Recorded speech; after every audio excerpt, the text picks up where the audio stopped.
90s.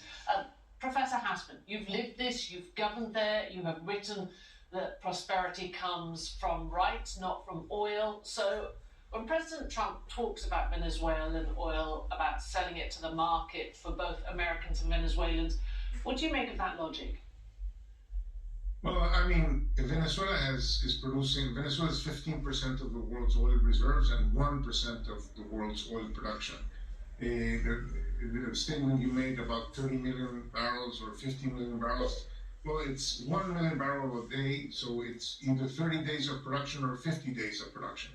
That money was already allocated to spend things in Venezuela, so it's not new money. So if you're taking that money away for you to spend, there's something that won't be spent back in Venezuela. So I don't see how this is a solution to the recovery of the Venezuelan economy per se.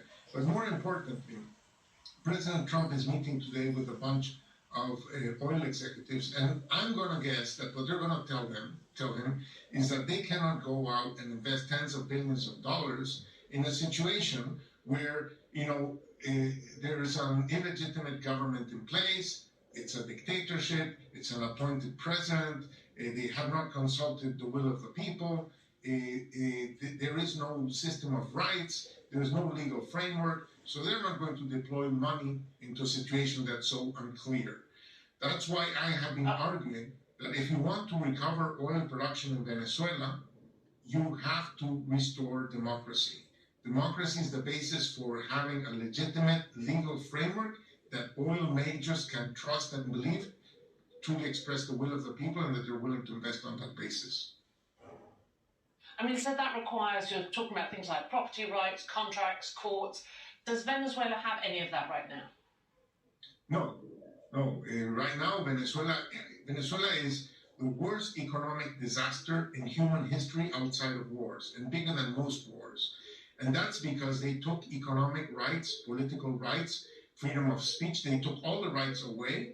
And in that context, Venezuelans have not been able to operate. They have not been able to invest, to make decisions and so on, and 8 million people have left. That is the source of the Venezuelan collapse. If you want to restore Venezuela, if you want to restore oil in Venezuela, you have to restore rights. Yeah. I mean, there's talk that maybe the US could reduce sanctions and sort of take that oil and sell it to other countries. China, meanwhile, is accusing the US of bullying and saying its interests are being threatened. Do you think Beijing is standing up for international law, or is it trying to protect its own oil supply? And is there a risk here that you start to see Venezuela turn into a tug of war between these two superpowers? I mean, I don't think